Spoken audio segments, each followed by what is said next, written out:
Certificate of closed meeting number 18-19-9 for the closed session. So moved. Second. Moved by Ms. Boyd, second by Ms. Pomeroy. May I have a roll call vote, please? Mrs. Ream? Yes. Ms. Holmes? Yes. Mrs. Boyd? Yes. Mr. Bailey? Yes. Ms. Gay? Yes. Mrs. Pomeroy? Yes. Okay, and the time is 7:34. Okay, next item is approval of the agenda. I recommend that the board approve the agenda with changes. You were going to pull. Okay, and may I get a motion to amend? Well, first, let's have approval of the superintendent's recommendation. So moved. Okay, so will someone move to amend the motion so that we can remove the item on the agenda related to the increases for B. 8B? Okay, Okay. I'm making a motion to remove item 8B, compensation structure for teachers who exceed standard student class size, to table that to the next meeting. may I Second. have a second? Okay, it's been moved to approve the agenda and amend the agenda by Ms. Pomeroy, and it was seconded by Ms. Boyd. Is that what we did? All in favor? Aye. Any opposed? Ayes have it. Okay, the next item is approval of minutes. May I have a motion to approve the minutes of the work session of the school board held on January 15, 2019? So moved. Second. Moved by Ms. Boyd, second by Ms. Holmes, to approve the work session minutes of January 15th. All in favor? Aye. Any opposed? Ayes have it. Motion passes. May I have a motion to approve the minutes of the January 15, 2019 regular school board meeting? So moved. Second. It's been moved by Ms. Boyd, second by Ms. Pomeroy, to approve the minutes of the January 15, 2019 regular school board meeting. All in favor? Aye. Any opposed? Ayes have it. Okay, now we come to the favorite part of the meeting, recognitions. We will start with the word of the month, open-minded, to be presented by Lafayette Upper Elementary School. Thank you. Mr. Good Terry. evening, Chairwoman Kay, school board members, Dr. Melton, all our wonderful guests and scholars today. I want to thank all our families for coming and bringing our great scholars. In the spirit of celebrating School Board Word of the Month for February open-mindedness, our legendary Mrs. Hankerson got together with her performing arts scholars and let them decide this time what they wanted to do for our presentation tonight. So these are all student-driven ideas that were able to come out in the classroom, and they will be presented tonight in the order of grades 5, 4th, and then 3rd. The 5th graders tonight created a skit. The 4th graders developed the idea of inclusiveness, and the 3rd graders created new words for our school song to fit our presentation tonight. We hope you enjoy it. Here they are.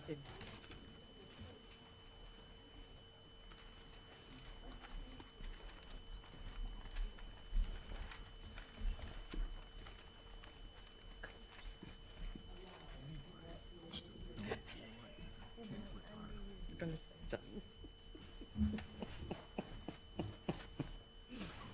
I knew that.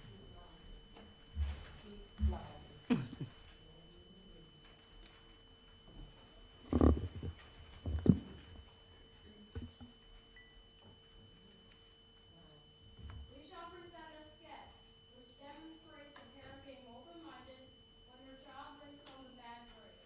Mary Claire is the teacher, Elijah and Taylor are the scholars, and Elizabeth is the parent. My name is Liam. I am the narrator.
wonderful.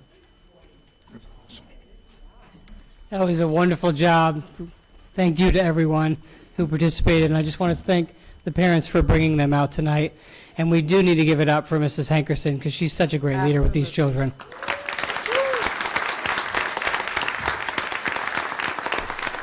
This is her last school board presentation. She will be Right, retiring after right. 43 years. 45 years. Sorry.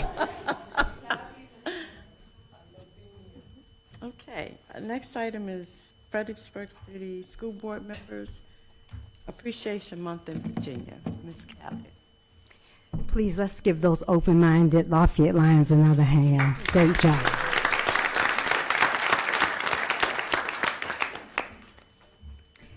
Good evening, Chairperson Kay, Superintendent Melton, school board members, colleagues, students, family, and friends.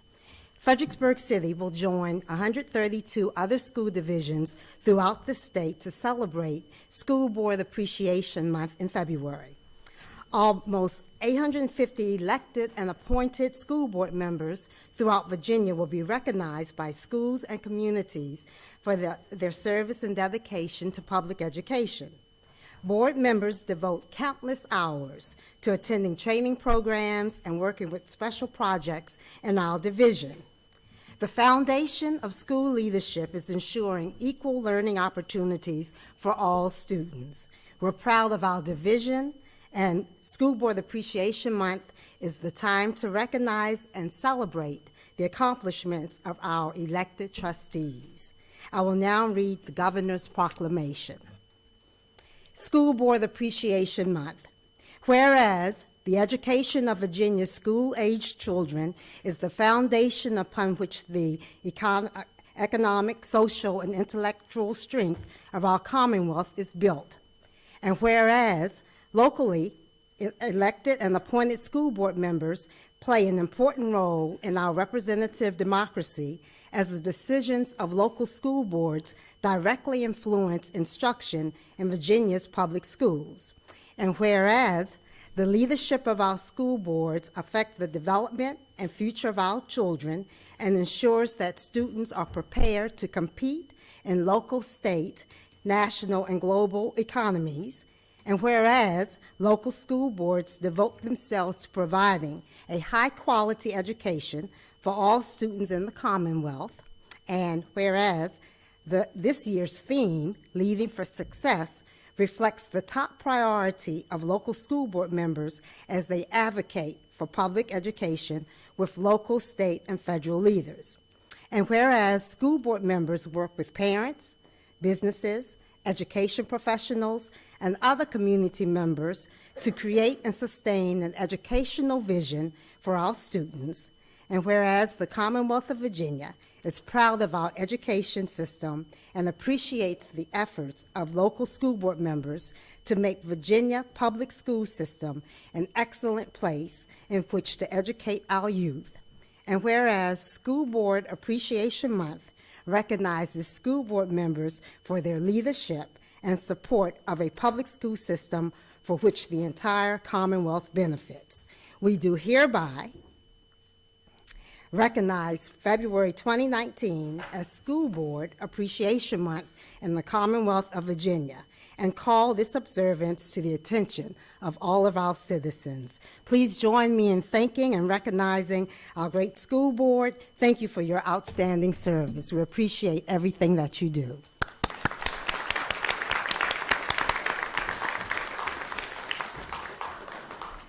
Well, I hope it didn't break. I know, I don't want to.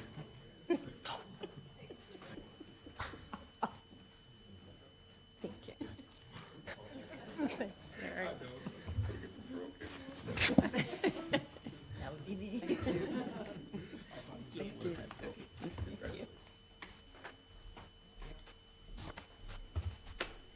Thank you, Dr. Catlett.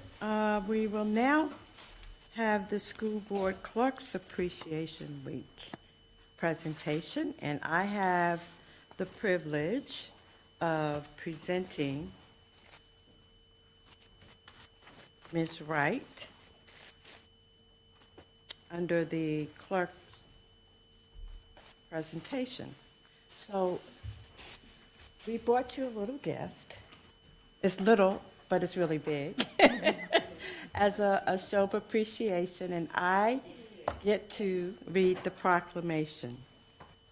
Whereas school board clerks in each locality throughout our great Commonwealth are appointed by law to fulfill their duties and responsibilities, and whereas school board clerks are responsible for keeping accurate records of the meetings and proceedings of the school board, a record of all receipts and disbursements, and a record of all official acts, and whereas school board clerks perform such other duties in connection with the school business of his/her county or city as may be required by the school board, and whereas school board clerks maintain frequent contact with the public, including parents, employees, and the media on behalf of the school board and superintendent, and whereas school board clerks in the performance of their duties are often required to work extra hours attending school board meetings, and whereas school board clerks join with school boards to help ensure that students achieve to their highest potential.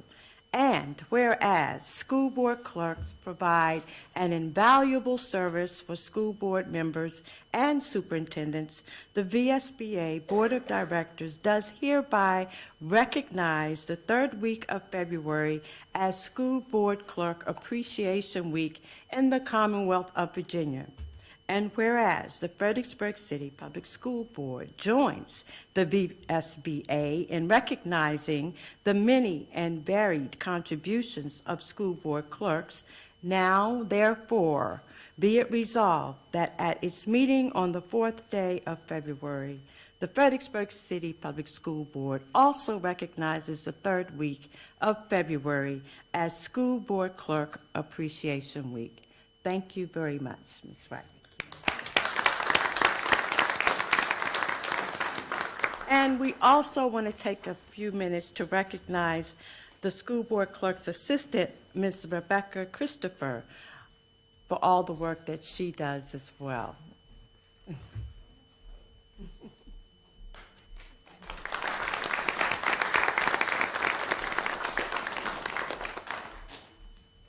Okay, school board, school principals month. Week. Oh, is it week? It's a month. Oh, they don't deserve it.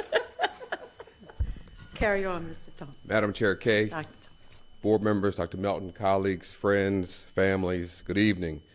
The governor recently declared Virginia Principals Appreciation Week in honor of our school leaders. At this time, I'd like to take an opportunity to share his proclamation with all our assembled guests. Whereas school principals work cooperatively to direct, develop, and inspire all members of the staff, student body, to communicate effectively with parents and to engage them in the learning process.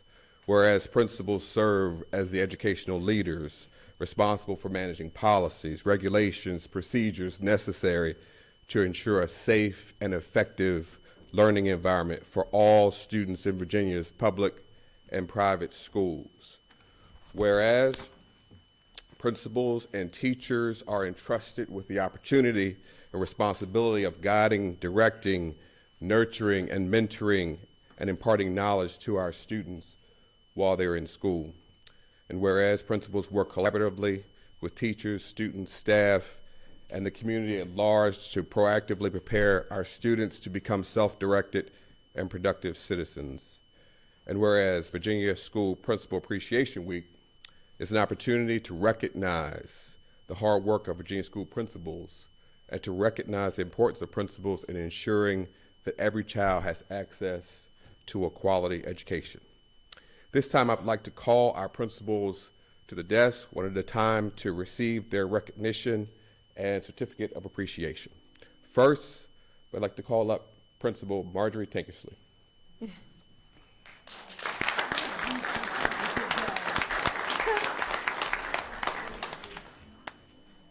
Mrs. Tankersley is principal of Hugh Mercer Elementary School.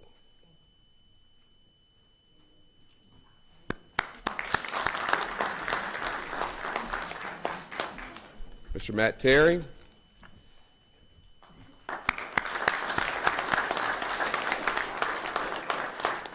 Mr. Terry is principal of Lafayette Upper Elementary School.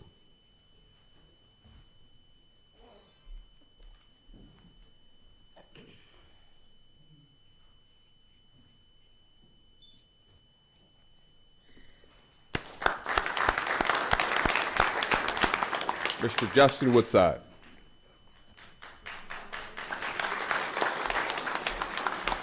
Mr. Woodside is the principal of Walker Grant Middle School.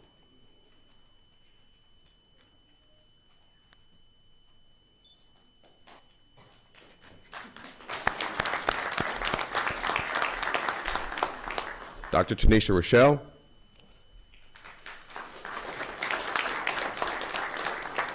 Dr. Rochelle is principal of James Monroe High School.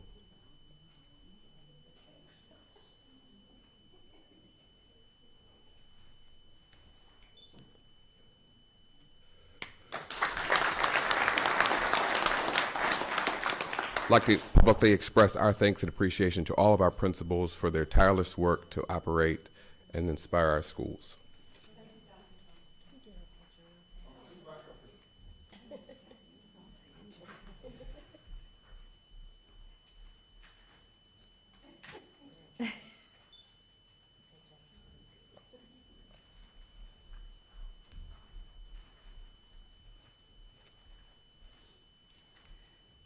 Good evening, Chairperson Rollins Kay, school board members, Dr. Melton, and families. The faculty members are asked to nominate a member of the senior class for recognition as the Optimist Club Student of the Month. The purpose of the award is to recognize students for their efforts in arts, athletics, academics, and community service work. I am pleased to recognize the following senior who was selected for the month of January: William Rowe, son of Ms. Jennifer Rowe.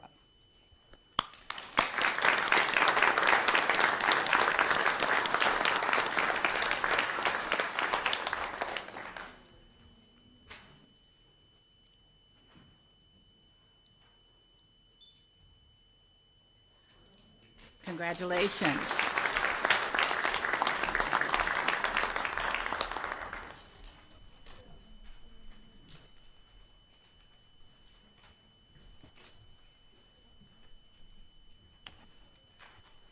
On behalf of the board, I would like to thank everyone for coming out this evening. At this time, we will take a brief pause for anyone who wishes to leave. A brief pause.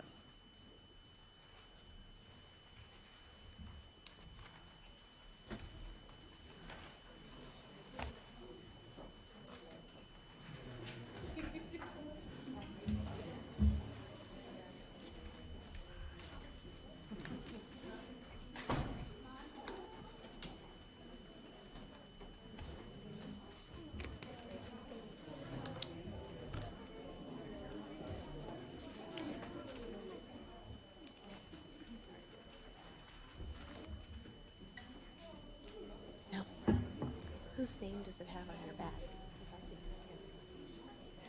Home. Are they all the same? They are, but no, but they're engraved with our names. Yeah, I had Jarvis. Jarvis had yours. Thank you. Okay, the next item on the agenda I'll tell you a funny story. is hearing of citizens.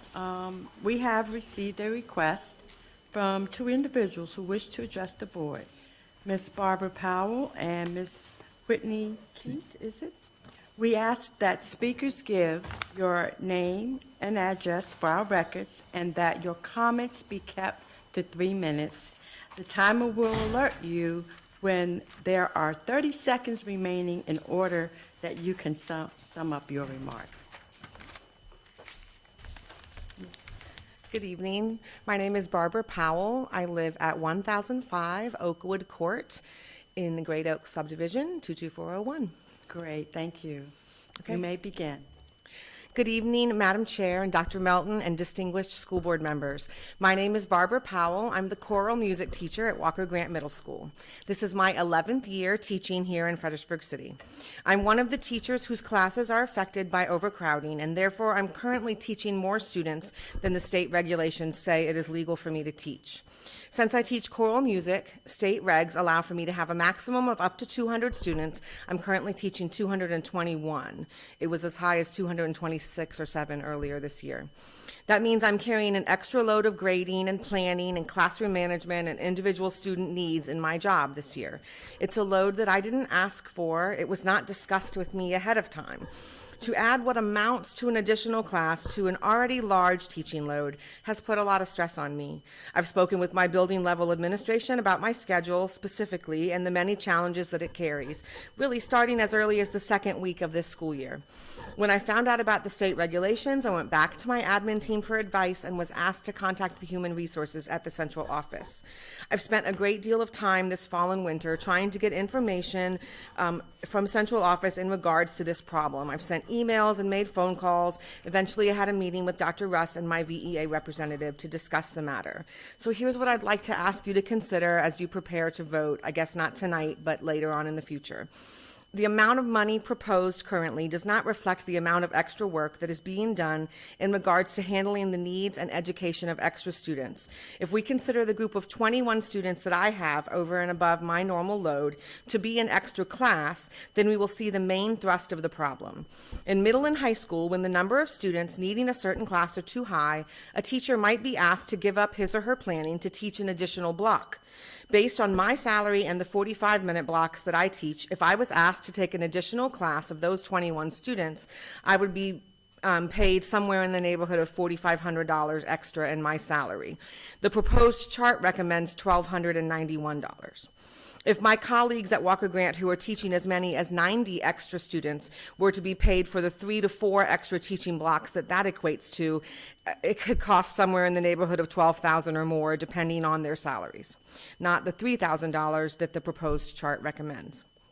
If the school division had to hire additional staff to fill the needs at our schools that are being covered by the 14 or 15 of us who are currently doing this extra work, the amount of cost to the division in salary and benefits would be huge. I feel like we are the ones who are doing our administrators and our students a big favor by taking on extra work, but I'm concerned that the extra work we're doing seems comparatively worth so little. Thank you so much for your time and consideration. I appreciate all of you.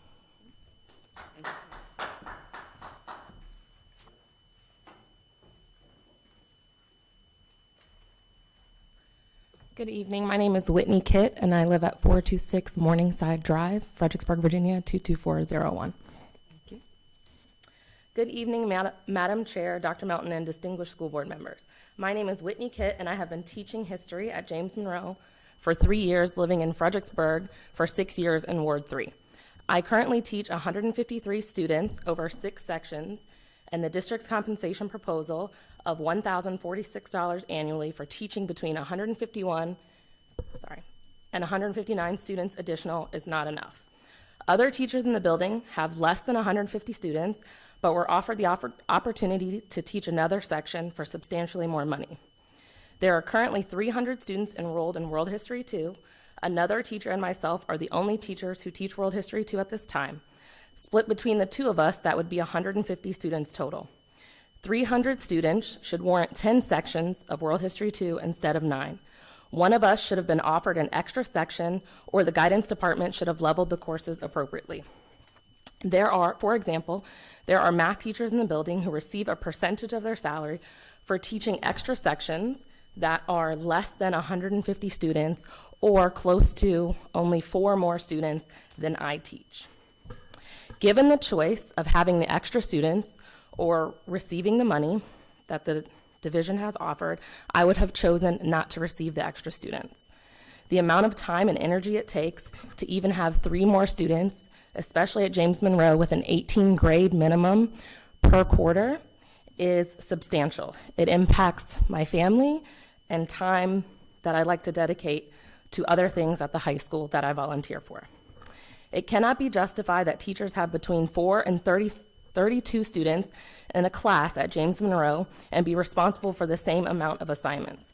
The huge disparity between class sizes and total roster numbers is problematic.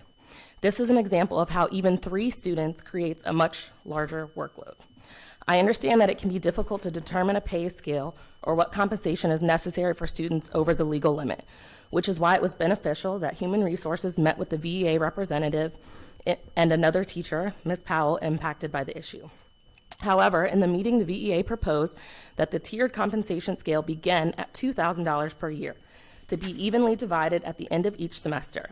It was my understanding that the VEA's proposal was where the compensation plan would start. But after reviewing the agenda for this upcoming meeting, the district has once again changed the number to a lower amount to start the scale at $1,046, so $523 a semester. Please consider the VEA's proposal for the tiered compensation plan to begin at $2,000.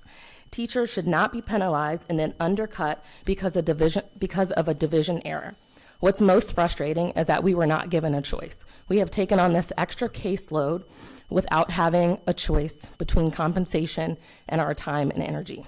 There has been very little transparency regarding this issue. We work diligently for the division and deserve to be appropriately compensated. Sorry. Thank your you. time's up. Thank you.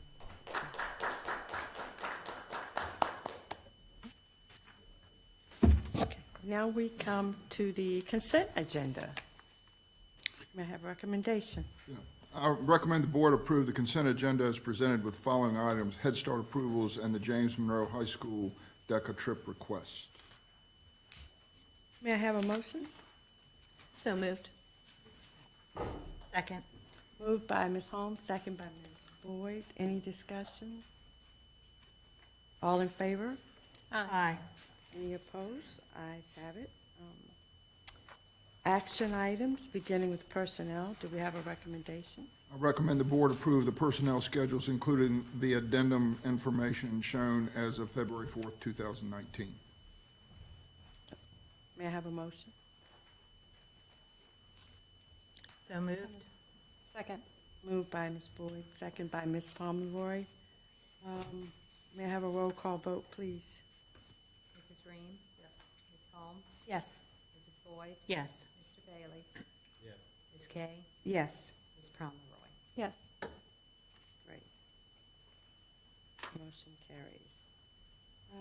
I believe the next item is Fredericksburg City Schools Facility Expansion Strategy. As you are aware, we have been working with Mosley Architects and with City to develop a long-range plan for expansion of our schools to meet the growing enrollment that we've seen over the last 10 years or more. Mosley was commissioned to put together options for the school board and city council to consider. And there were a number of options that we looked at. At the same time, as the board knows, we have a working group that includes 2 school board members, 2 city council members, and members of the staff of each entity. That group has met and considered the attached strategy, and we feel, Mr. Broody, who's present tonight, and Mr. Kelly as well, feel that this is the best plan that we have for moving forward. We will be able to address the overcrowded conditions at Hugh Mercer by expanding Lafayette. That project and process would begin July 1, 2019, and be completed in time for the 2021 school year.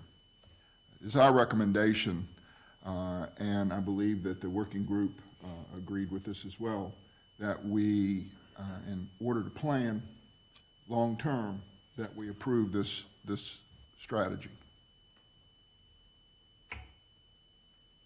Thank you, Dr. Melton. May I have a motion for the superintendent's recommendation?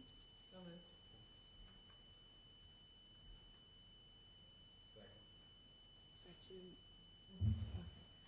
Moved by Ms. Reams, second by Mr. Bailey. Is there any discussion? So I'm still not 100% on board with the idea of doing an expansion at Lafayette. It just seems like we're building onto a school and we're not going to get the amount of space that we need in that build. It just, from what Mosley said, it sounds like we're going to be at capacity the moment it opens the doors. So I'm just not sure that that's. I think that what convinced me was the sincerity of council and a feeling that they were going to help us regardless, recognizing that based on finances, this is what they need to provide at this time. But, you know, we had extensive conversation, and for me to even be speaking about it means that I had to be convinced, because, you know, for me, it's been new school, promises, promises, promises. But I also recognize economics, and I understand it. And while we need something, they presented it in a way that they would address that new school. It's not like it's off the table. It is still on the table, So- which is why I was comfortable. For that reason, in the documentation that we were given, it lists the cost of the proposal, and that's over a long period of time. For the record, and as a citizen of the city, can we state roughly what the cost of a new school would be if we did that rather than this extended over time? What the cost Proposal of the school would what a be new school would be currently, currently. in $2020. Yes. 19, about 32 million. Okay. And I understand economics, I understand we have we can do what we can do right now. However, it's very short-sighted to not look at over time how much we would be spending compared to what it would cost today. So, it is what it is, but I just would like that to be on the record. There's one other question that I have about the Mosley report that came out. And I know that they addressed this when they spoke to us and to the city council a couple months ago. But in the numbers, the projected numbers and the actual numbers that they have listed on that chart in here, they don't put the VPI kids in that number. So there's 1,000 kids at Hugh Mercer right now, but on that chart, it looks like there's only 921. And Which, as we were going through that presentation, and you'll see tonight that we have 921, because that's your kindergarten, but we will also mention the fact that I think there are 68. because they're not going anywhere, right? I mean, they're staying in that building, so we need to count them, and we need the community to know that those children are there and that school is at capacity. I mean, I just feel like we're doing ourselves a disservice by not, letting the community know that those numbers are there. Agree.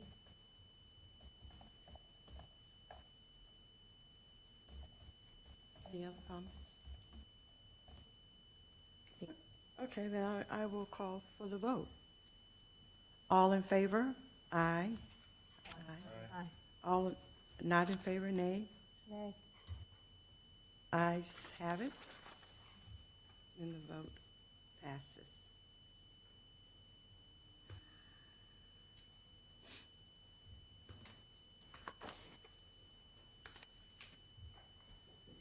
Okay, the next item on the agenda is information items. The first, Student achievement, Yeah. February update.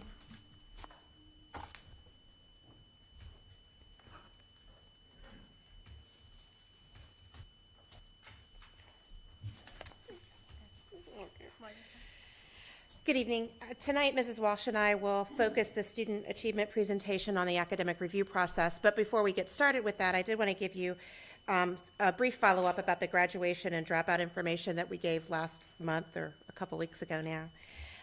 First, there are 4 students that have been changed from dropouts at James Monroe to being coded as home instruction. So we've been able to contact those and get all of those students in compliance with home instruction. So they will not be included in the dropout rate. for James Monroe. There are 6 students registered to take at least one part of the GED at this time. A couple of weeks ago, it was just 2.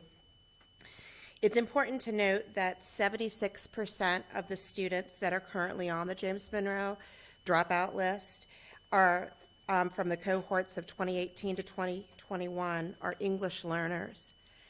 And so with that concern in mind, Dr. Thomas meets with the families of L students who registered during their high school years.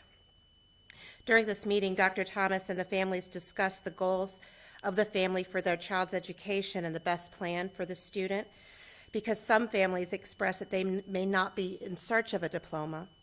Instead, they're just looking to gain a functional command of English.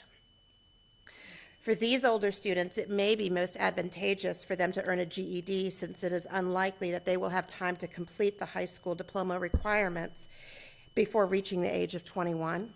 So these conversations at the time of registration with Dr. Thomas ensure that the student is on the best path for their goals, and we will continue to provide you updates each month on the dropout and the graduation rates. So on to tonight's presentation. As you know, the academic review process is an improvement measure required by the Virginia Department of Education based on factors considered for accreditation. Tonight, Mrs. Walsh and I want to be sure that you understand where each of the schools fall within these indicators, what the VDOE requirements are related to those indicators, as well as Fredericksburg's plan and the timeline for the schools. First, as you know, all of the schools in our division are accredited for 2018-2019 based upon the 3-year waiver from DOE. This waiver allows a school to be accredited for 1 year if it was accredited for the 3 previous consecutive years. However, these charts show the school achievement scores based on the 2017 standards of accreditation, not based on that 3-year waiver. The green indicates that the school is meeting the benchmark. Yellow areas show the school is approaching the benchmark, and red reflects an area in need of improvement. All of our schools are successful in the overall academic achievement of students. However, there are 3 areas of concern from the high school. Those are math achievement gaps between subgroups, dropout rate, and graduation rate. And then there are 2 areas from Walker Grant, Lafayette, and Hugh Mercer. These schools have challenges in both English and math achievement groups. Therefore, under the 2017 accreditation requirements, all 4 schools would be accredited with conditions if we had not qualified for the waiver. And so let's talk about the ramification of that. The portion of the 2017 standards of accreditation addressing improvement are presented to you here. This guidance basically says that the schools with a yellow ranking for math or English and overall student performance must undergo an academic review. However, all of our schools have green ratings in the all student achievement. So the level 2 doesn't apply. However, the guidance goes on to say that any school having a red indicator in any category is a level 3 and must undergo academic review. Because each of our schools has at least 1 red indicator, we would be under academic review at each school. However, this year there are 2 scenarios for flexibility if a school is accredited under the 3-year waiver but still identified for academic review. The first scenario is that the school is identified for academic review but is accredited if we use the old accreditation formula. So if we figured out the 2015 accreditation status, if a school would be accredited under that, they fit under the first scenario. Schools meeting this criteria need to affirm that they have school improvement plans in place for this year to address those areas and must submit this information to the state. The second scenario speaks to schools that are under the 3-year waiver but don't meet benchmark expectations under the old formula system nor under the new formula system. These schools are required to go through a formal academic review but may choose to do the process internally using the VDOE resources or have it conducted by the VDOE staff. James Monroe, Lafayette, and Hugh Mercer fall under scenario 1 because they would have been accredited under the old standards. Therefore, VDOE only requires that they follow a school improvement plan and provide affirmation to the state. Walker Grant, however, would not be fully accredited without the waiver, so they must undergo academic review either internally or through the VDOE. It's important to note, however, that these flexibility options may not be extended into next year, and because of this uncertainty, we have elected to undergo an internal review at all schools. However, the process will be less arduous for the 3 schools that are under Scenario 1. And so now Mrs. Walsh is going to explain how our division is choosing to approve our alignment with this process. Thank you, Mrs. Bridey. Just like Ms. Bridey had said, since all of our schools would be accredited with conditions under the new standards of accreditation without those flexibility scenarios, and we believe in continuous improvement, we have elected to undergo an internal review of all of our schools. While Walker Grant will meet the requirements of the formal VDOE academic review process, the other schools will undergo the process only in areas that were red and yellow. Specifically, James Monroe will focus on special education achievement in English and all student achievement in Algebra 2. As we presented at last month's board meeting, there are already specific plans in place for graduation and dropout rates. Hugh Mercer and Lafayette will focus on all student achievement in reading, math, and science, as well as individual student growth for special education students in reading and math. We believe in using a team of former FCPS educators for the school alignment process, and they will assist with the vertical articulation and narrow the focus of support systems across our division, as well as we meet the requirements of the standards of accreditation. So there's 4 components of this academic review or school alignment process. The 4 categories that are assessed, you can see there on the slide. Under leadership component, the review team is going to look for evidence that shows the principal provides guidance and feedback to teachers regarding expectations for implementing the written and taught curriculum. Regarding curriculum, the team will review lesson plans and make sure that they are aligned with state expectations, including a variety of resources and experiences for students, as well as formative and summative assessments to guide and evaluate instruction. The master schedule and staffing are also going to be considered. And then under professional development, the team is looking to see that relevant opportunities are provided to teachers for their professional growth, including time for monitoring, reflecting, and connecting to student outcomes.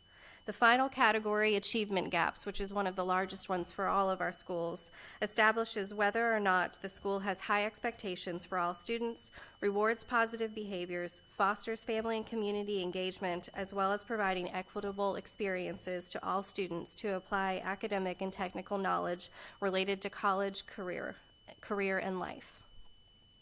Schools will provide evidence in each of these categories of their focus areas, and the review team will use rubrics provided by the VDOE to provide feedback to each school. Any area that is not termed as full implementation will be addressed in the school improvement plans for the future. We have established a 6-month timeline for this process that you can see on the slide in front of you. We've already received training from the VDOE and have trained the building admin as well as the central office liaisons in this process. The review team has been confirmed for the week of February 25th and through March 1st. That's been designated Evidence Review Week. The team will provide feedback to be shared with central office and school admin teams in March, and an update will be provided to the school board in April. We hope to be able to share from a division's perspective our areas of strength that are found, and also our areas for improvement that would drive future school improvement plans and the comprehensive plan moving forward. The review team is Sylvia Johnson, Mr. Robert Birch, Ms. Pam Steinkoenig, Ms. Shirley Cordell Robinson, and Mr. Denny Keffer. We appreciate the time that these former Fredericksburg educators are willing to provide for us through this process and are excited to gain their valuable feedback. Finally, just as always, we will be continuing to update the board aligned with your board goals. For March, we're looking at providing an update for you on an equity at risk plan that we have in the works. And then obviously in April, we'll be giving you an update on the academic review process and the results of that. Okay. And at this time, if you have any questions, Ms. Bridie and I would love to answer those. I have a question. Do you plan in your assessment to look at how critical either the school improvement plans or the gaps that you see, the issues that you see, how that's tied to the budget and any budget shortfalls or any requests? I don't recall seeing anything in the VDOE paperwork that talks about any type of budgetary request, except that we take the allocations that we are provided and distribute them appropriately. But as far as whether or not we are receiving enough, Right. that's not Yeah. looked at through this process. We would Only- categorize this as another unfunded mandate. Right. Sure, sure. The I just only- think this could be critical to be able to see specifically how our continued budget shortfalls are directly impacting the achievement. Yeah. Well, Yeah. you're looking at two right here. Yeah. People that have had to take on additional Right. responsibilities to work through this whole school improvement process and are leading these teams and training these teams in addition to the other day full-time jobs that they have. Yeah, the only artifact that we were able to even come close to that would be the artifact about equitable resources. That was it. Okay. Dr. Thomas, when you meet with the English language learners, Yes. when you meet with them and the students and families are saying that they are not interested in diploma, how do we triage them? Do we have a pathway for them? What happens to those students? Well, do know this is, I'm on a fact-finding discovery process this year with this. I have tried to partner with the high school in terms of examining why the graduation and the dropout rate is so high. One of the things that I'm finding is that we're getting lots of students that have been reported in the news from these South American countries that are fleeing violence.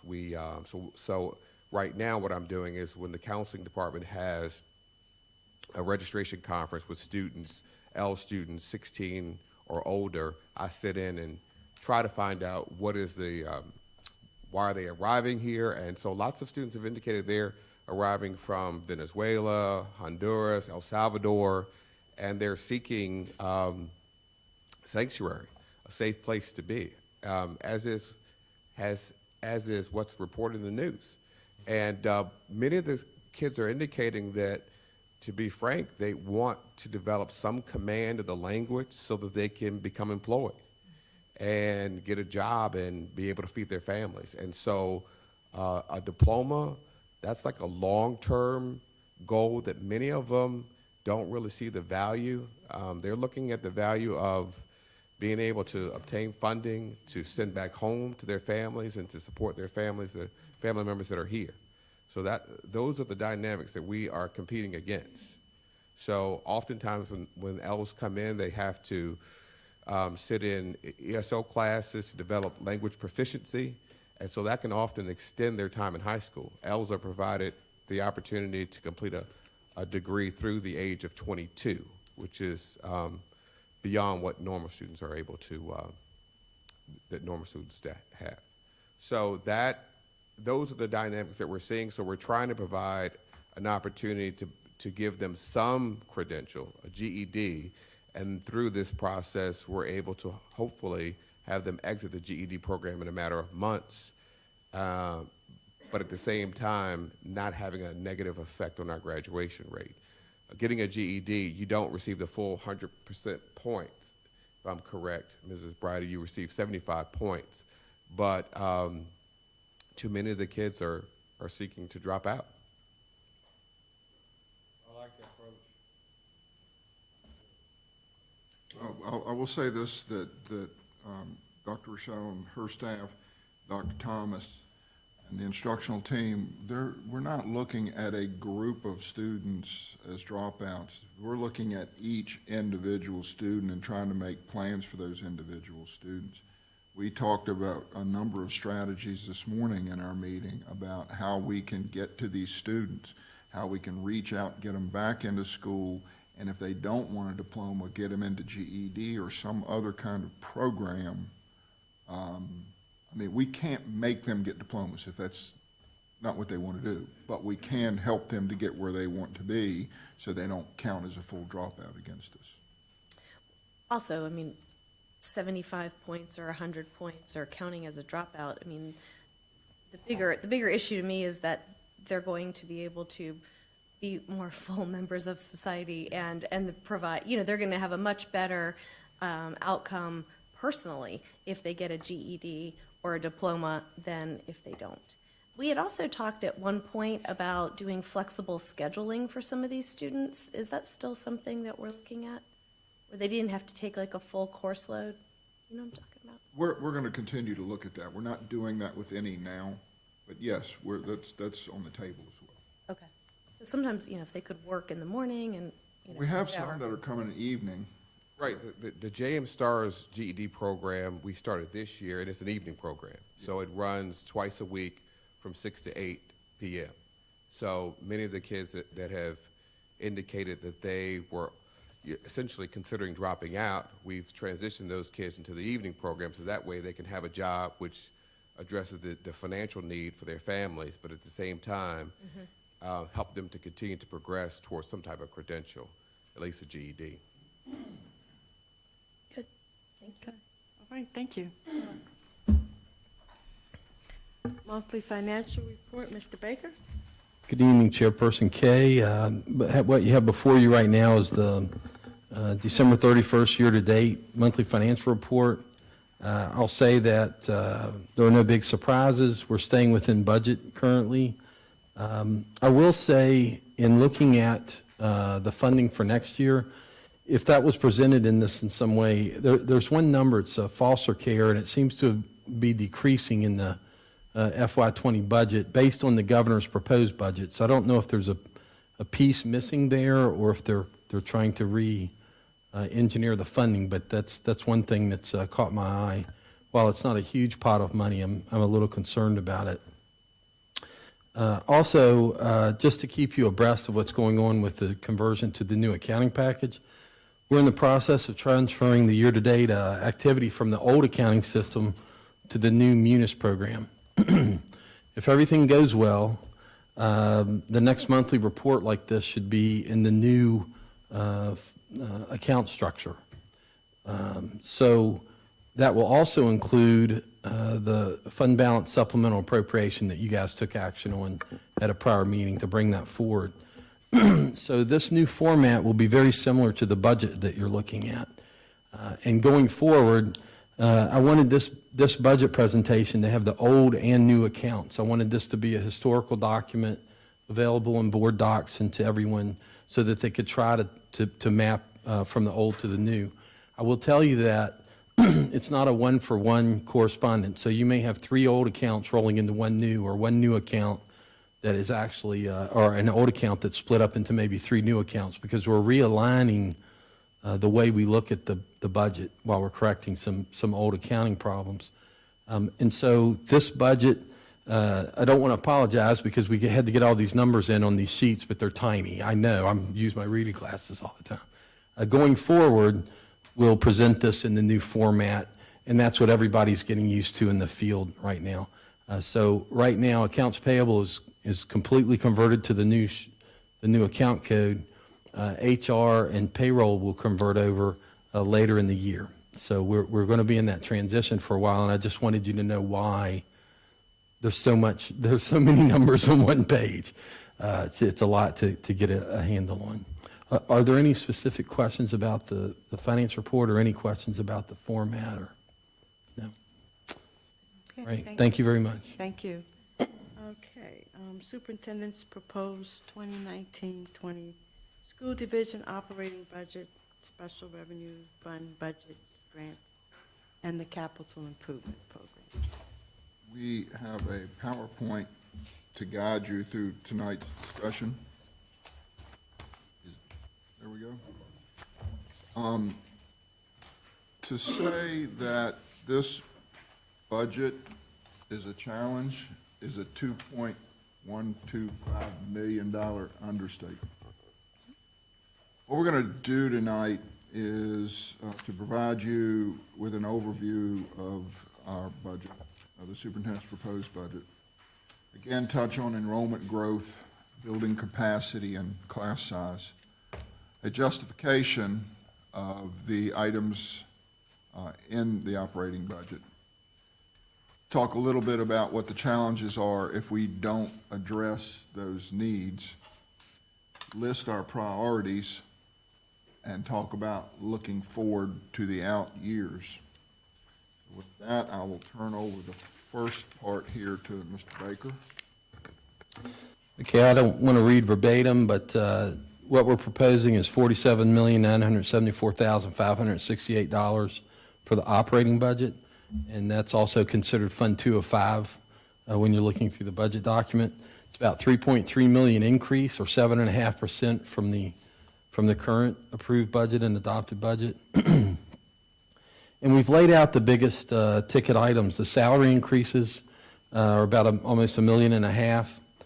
The new positions, and when you count them, regardless of what the position is, we count that as whether it's a full-time position or not, is about $1.8 million. The health insurance increase is about 12%, and I've been in contact with our representative at the Local Choice, which is a state anthem product, and they said they don't have any further information available yet. They're going through all their calculations to re-rate everyone, and they said 12% was still a good number to put in there as a placeholder. Non-personnel costs are about $22,000, and the reason that's low, because it would be higher, is that we plan on using fund balance and turnover possibly to help, and you may see that in another slide where that's explained a little more. This all comes to about $3.3 million. The increase in the state funding is not insignificant. It's $1,222,000.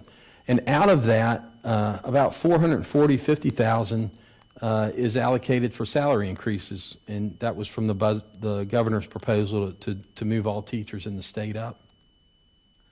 So the three things, as usual, the most significant drivers are the positions. You heard about the classrooms earlier, and we're just trying to address some of that. The enrollment growth, which is driving up class sizes, and then the health insurance, which is never insignificant. And I'll remind you that in the past few years, we've had to place either an even or more than even amount back on the employees to cover the health insurance increase. As Mr. Baker mentioned, one of the big drivers for this budget and every budget we have is the growth in Fredericksburg, beginning with growth in students, which leads to the growth in the number of teachers we need.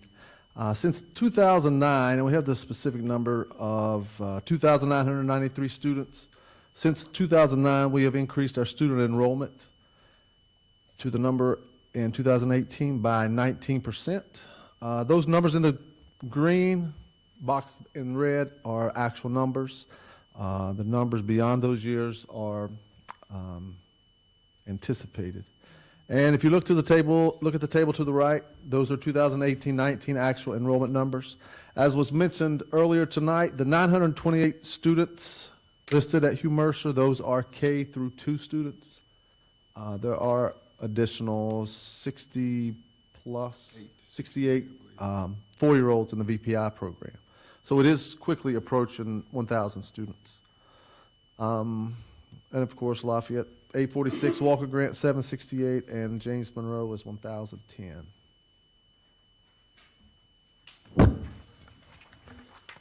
Okay, on your next slide, we have a peer summary. And on the left side, we're looking at enrollment and the percentage of low income and local composite index. At one of the previous meetings we had, Dr. Melton mentioned the low income. And there are localities that don't have as low an income, but they're treated better in the local composite index. And to just remind you, not go into a lot of details, but the local composite index is a way of assessing how each locality can pay for education.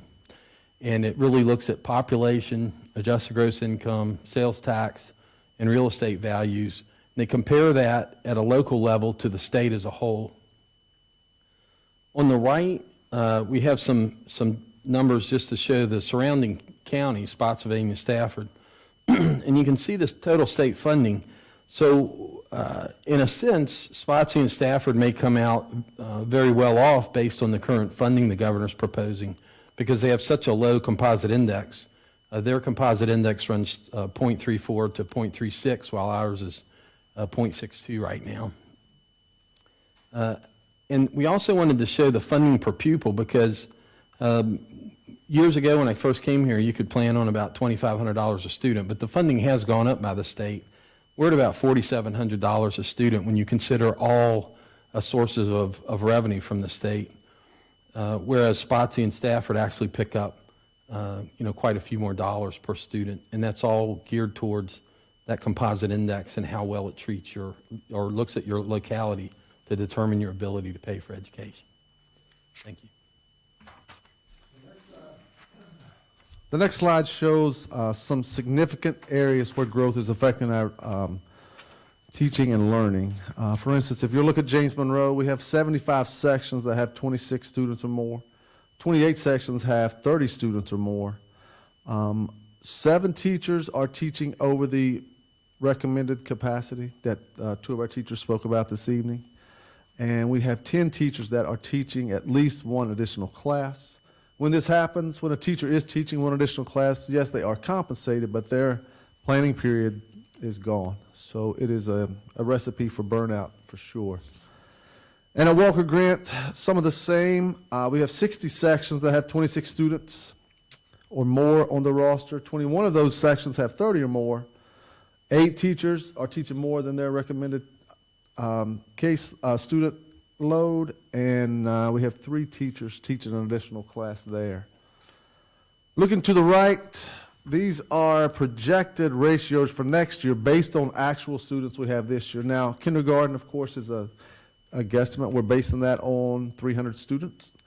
Our students this year, I think we're at 351, so the 300 we're projecting could very well be much higher than that. And you see the rest of those ratios. The one that sticks out that will have to be addressed is the first grade at 23-1. If you remember, we receive a classroom reduction grant that says we have to have 22 students or less in each individual classroom. So that's something we will have to address. And that's a ratio. So 23-1 means each class, and I think this year, Ms. Tankersley, you have 15 first grade classes? So each one of those classes will be averaging 1 over with the numbers that we have currently.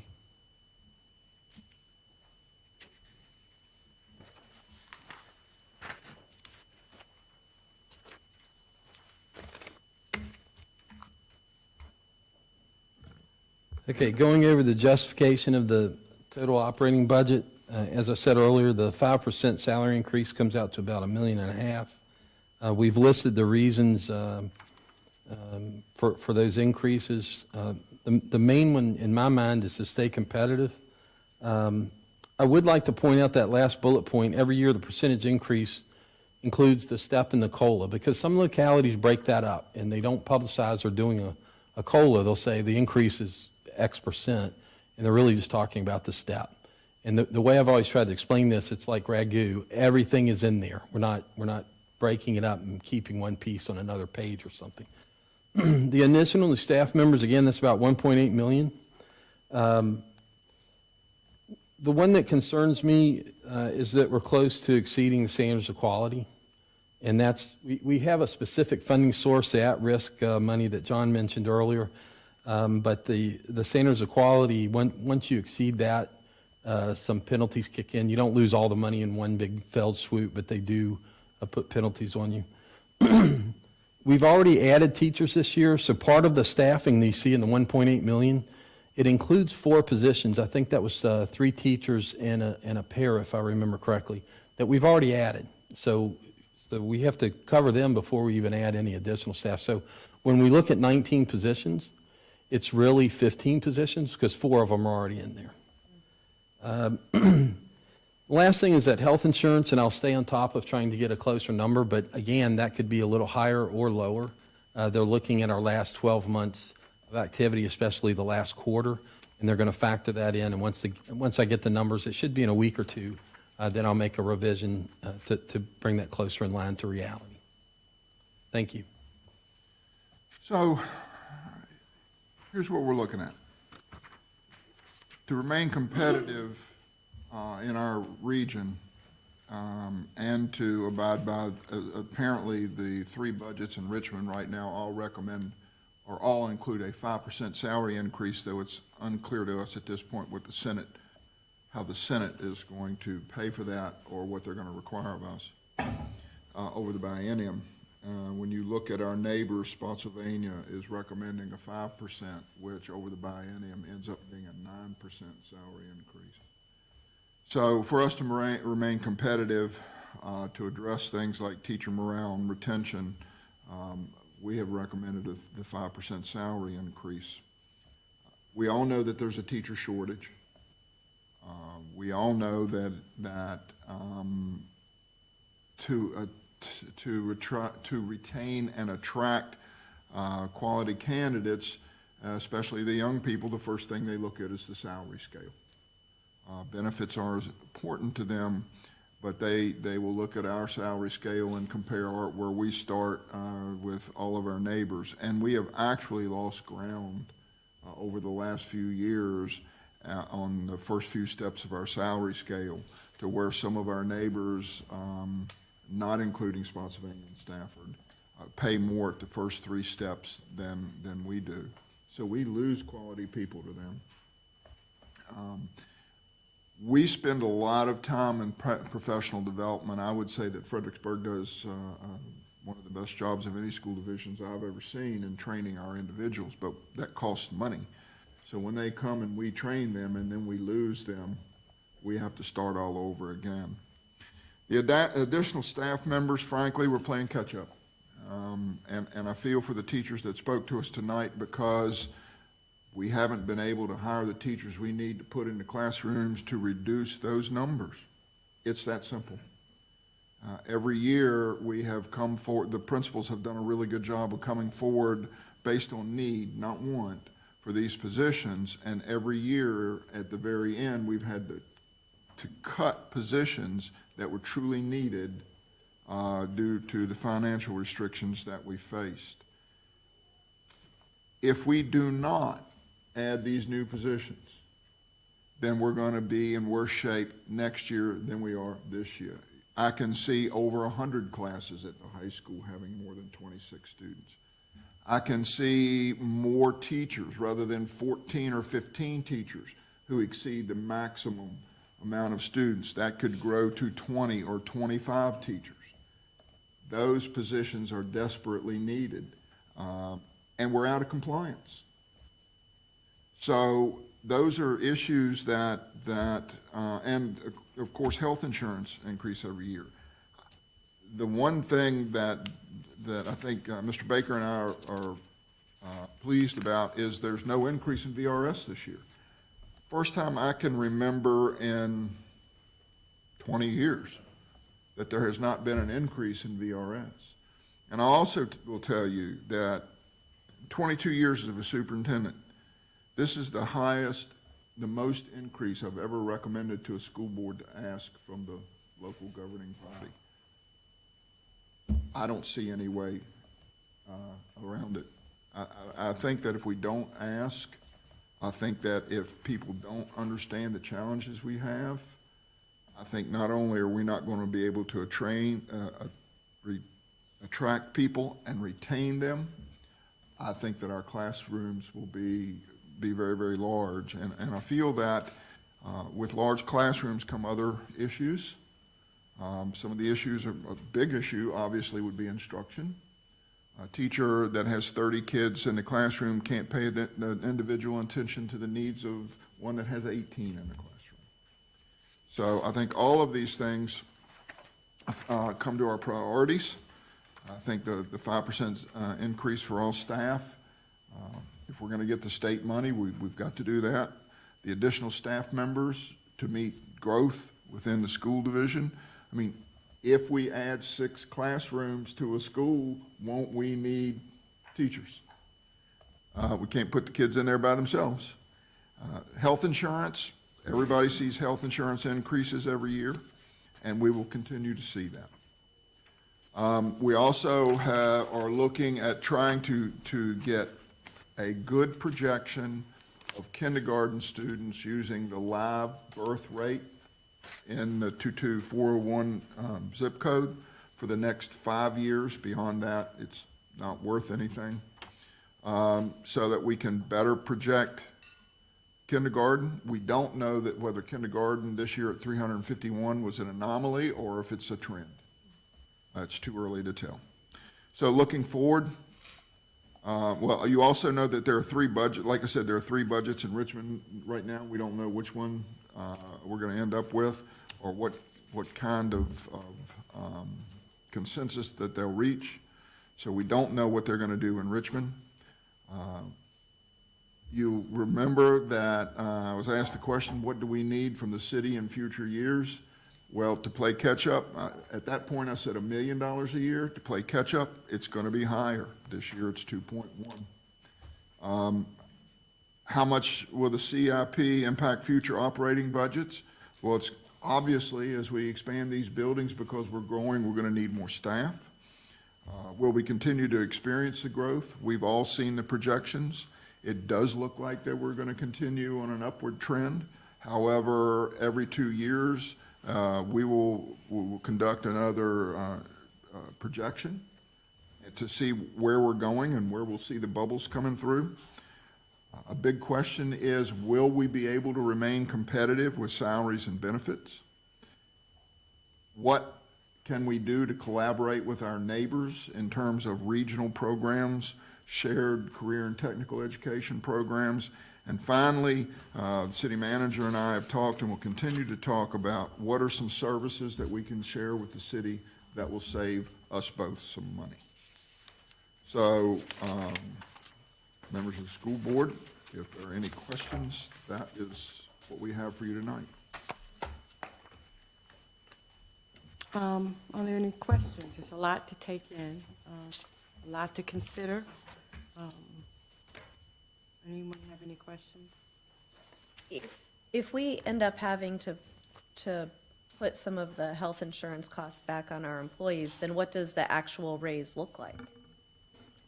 You know, that depends on the tier they're on and what their salary is. But if you remember a couple of years back when we had to push part of the cost onto them, they're paying a low percentage of the cost for some of the plans.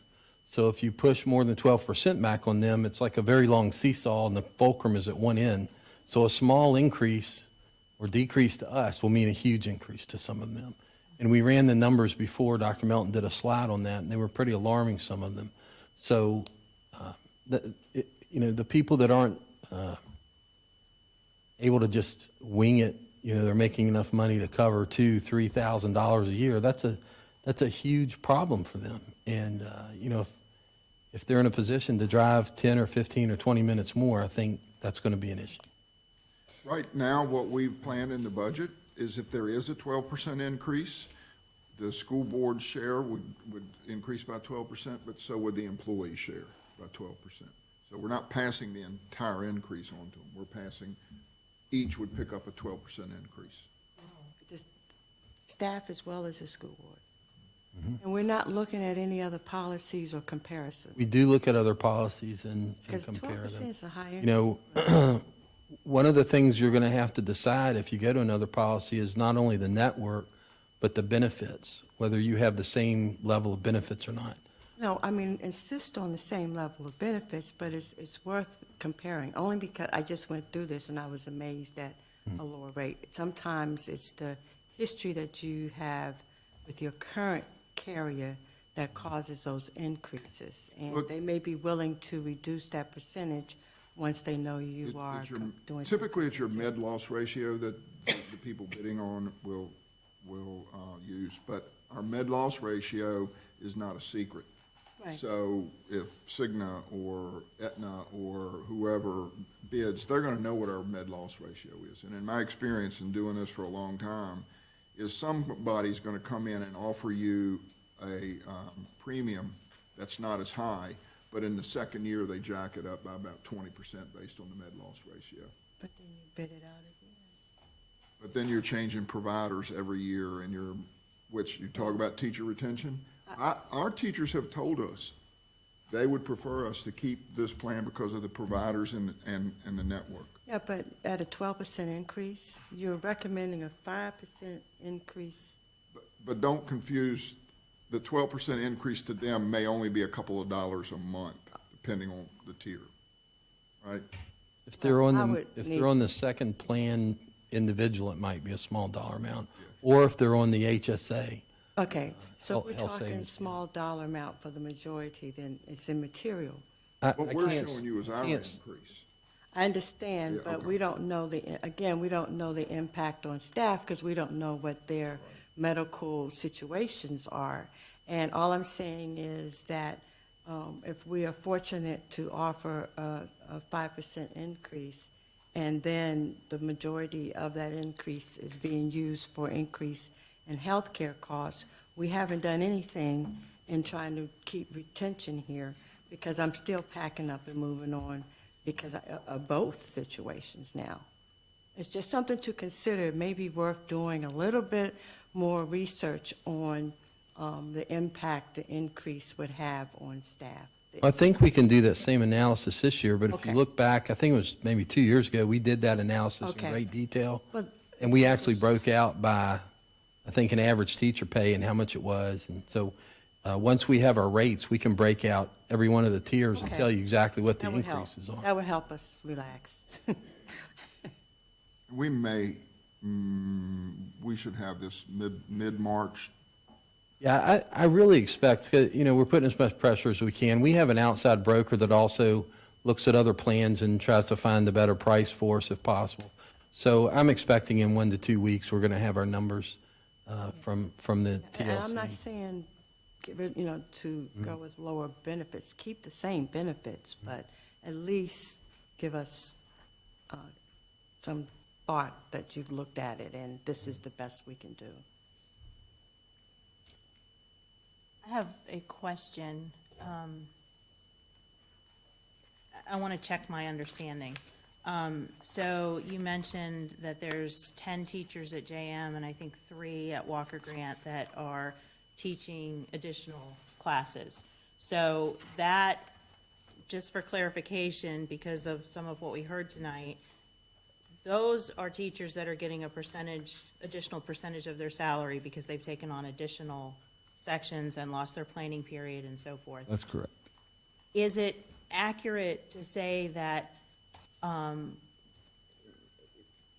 sure it's not all of them, but that those teachers also could likely be teaching classes that they weren't already teaching? So those extra classes could be, it may be in the same discipline, but it could be, like, for example, if it's math, they could be teaching a different Another way class. they put it is it adds an additional prep most of the time. Exactly. Yes. Okay. That is All right. correct.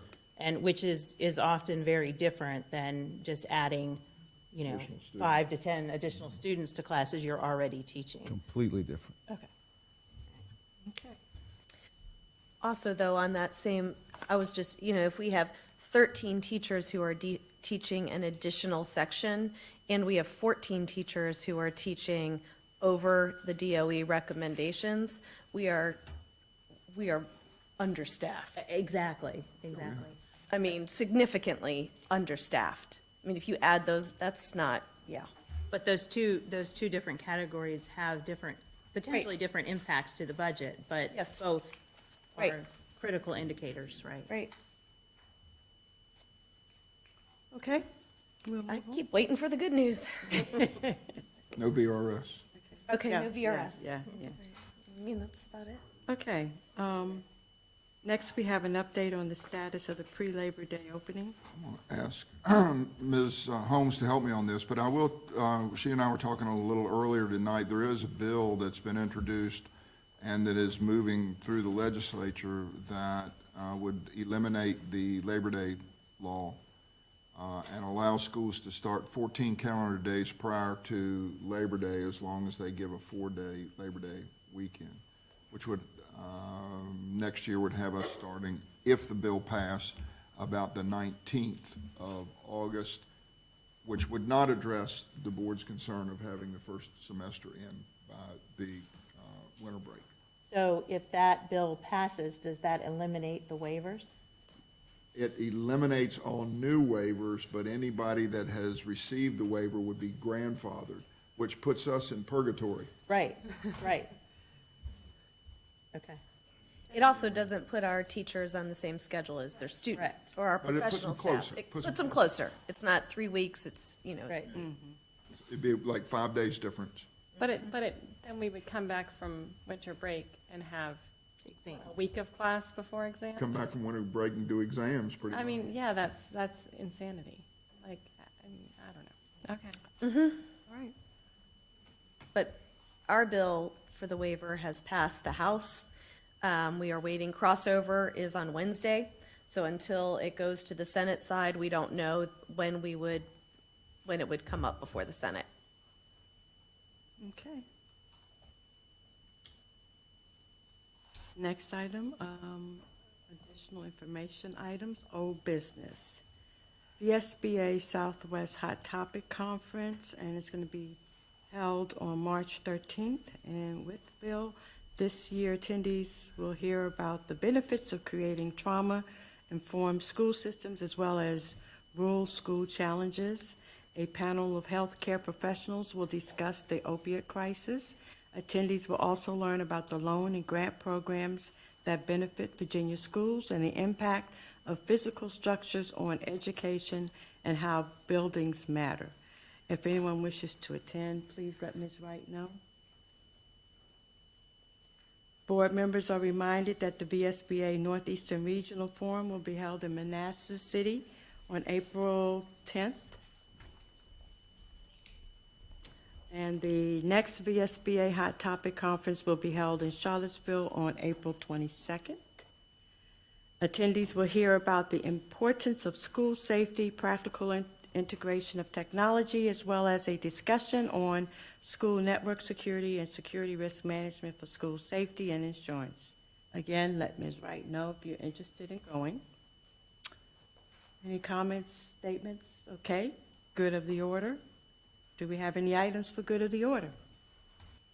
I do. I'd just like to thank all of the teachers in Fredericksburg and throughout the state that went to the Capitol last week and marched for more school funding. I appreciate their efforts. And Shannon, I appreciate you going to the Capitol and also to DC to lobby for education. I worked hard. I saw all of our people and talked with them. You know, everybody in Richmond, I talked to them about our waiver and our bill and about funding. Great. So thanks. Well, thank you. All right, may I have a motion for adjournment? Also, Oh. in line with principals and school board members and clerks, let's just shout out to our school counselors. Okay, all right, cool, Principal wonderful. counselors. Absolutely. All right, may I have a motion to adjourn? Second. Moved by Ms. Pomeroy, second by Ms. Holmes. All in favor, aye. Aye. Meeting's adjourned.